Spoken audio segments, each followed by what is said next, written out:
We're back with another anime from the summer 2023 anime season, Undead Murder Farce. Undead Girl, I don't know what the name is. There's like 3 different names, but regardless, we're here with this greatness. I did like episode 1, so we're gonna see how good episode 2 is going to be. I'm hoping it builds upon episode 1. Is this guy? Oh yeah, he's got superpowers. Oh yeah, he's got superpowers. It's that simple. Oh my, they're talking about Count Dracula? Oh, I would have loved to meet Dracula, not gonna lie. I'm a huge fanatic of vampire lore and stuff like that, so I guess we're gonna be dealing. I mean, the name of the episode is Vampires. I'm guessing these are vampires. I mean, let's be real now. We can connect the dots. And of course, somebody stole it. Of course. Predictable, right? The dangerous weapon that I'm guessing could possibly hurt the vampires, silver, was stolen, wasn't it? Oh, damn. And it was used, too. Is that like a silver stake? Our blood. Oh, it's about to go down. It's about to go down. Now, I don't know. Again, I like vampire lore, but I'm not an expert. I've always thought that the silver was the weakness to like werewolves and stuff like that. And of course, everybody that does their own vampire little thing, they might have different things. But I never seen like a vampire be weak to like silver, or at least I can't remember. They've always been weak to like wooden stakes.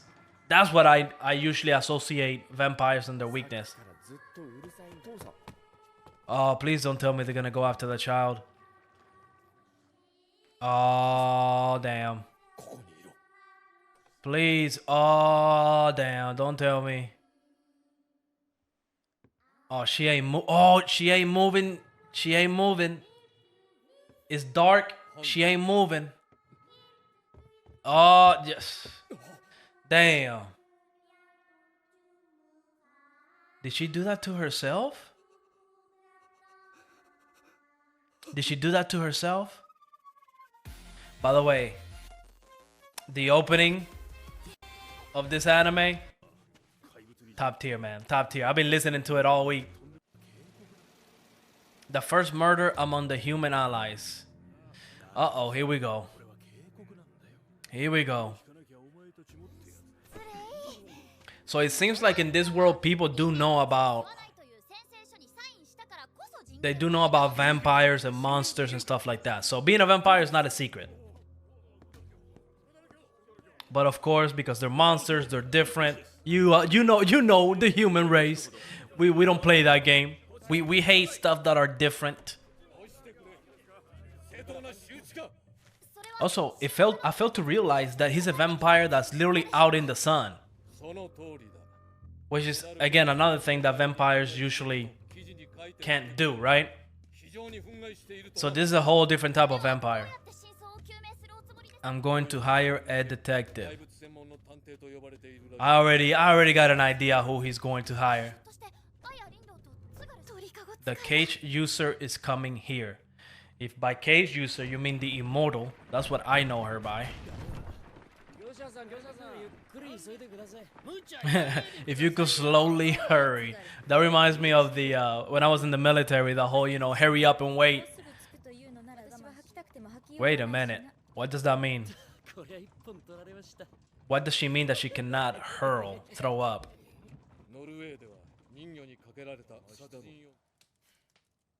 I'm going to go ahead and theorize that this was an inside job. Oh, he has no idea there's like a headless immortal girl inside that cage? Yeah, how does she know that? Oh, ain't no way. We're doing some Sherlock Holmes detective work right about now. Bro, why is he crying like that, man? Damn, hey, I feel bad for the guy, okay? He probably has a wife. I don't know if he has kids, maybe, that he has to take care of. He needs the money, so. But the way he was crying, man, damn. Why was he looking at them like that? Right? Like, I feel like he noticed something that we didn't. Wait till he realizes that detective is actually a bodiless girl. Oh, he also notices something about her. Maybe, I mean, he's a vampire, right? I'm guessing he has heightened senses. Maybe, just maybe, she's like undead. Because she did say that she couldn't throw up. Why is that impossible for her? Unless, you know, she just, her body doesn't work like a normal body, I'm guessing. So did he think he was having a conversation with the maid while she wasn't moving her mouth? Like, come on now. There it is. The immortal. Bro, you know, when vampires are shook, that's how you know that's some scary stuff. You also have to take into account, like, they're vampires, right? Which, as we saw when he went and got that deer, they have some, you know, more than your regular human strength, I assume, right? He was able to jump, move fast. So if somebody was able to kill a vampire, that means they were, I would say, somewhat strong, right? So maybe it wasn't done by a regular human. Then you also got, for example, if you take into account the room, it doesn't seem like there was a struggle, which again backs up my theory that it was like an inside job, somebody that she knew, somebody that she trusted. Look, the way she's smiling. I feel like this was like maybe she wanted to die, right? And that's why she's smiling, because somebody like granted her that wish. Yeah, peaceful. There you go.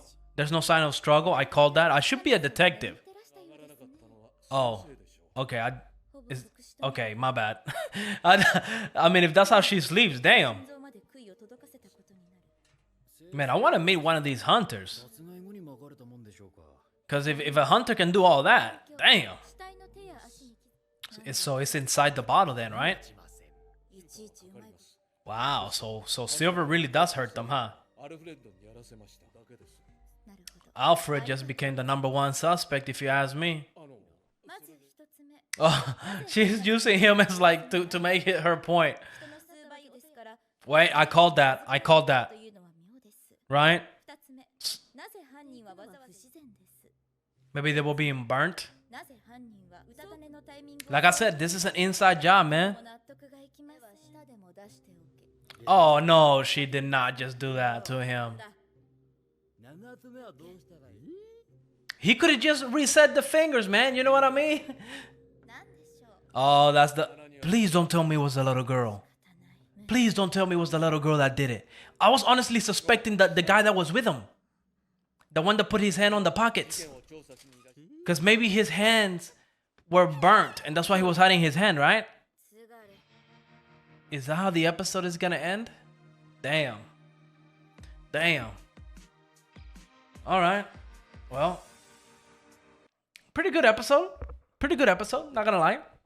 Alright, that was episode 2 of Undead Murder Farce. And of course, this episode really is just building up, you know, the suspense, you could say, for this murder mystery that we're investigating now, right? This is what this anime is all about. And I think that's one of the biggest issues that I have when it comes to this type of anime, right? Because I prefer my anime, the animes that I like, that I watch, to have like a storyline that's consistent from like episode 1 all the way through, you know, 12 episodes or whatever the case may be. Where this anime, and I could be wrong, right? We're only on episode 2, I don't know. But it seems like this anime is going to be tackling like different cases that really don't have anything to do with, for example, getting the original, you know, the immortal girl, her name, getting her body back. So, you know, some people might like that, some people might not. Again, this whole vampire mystery that's going on right now, I've been digging it. I like vampires, so I mean, at least for me, that was a good way to start the episode, because I do like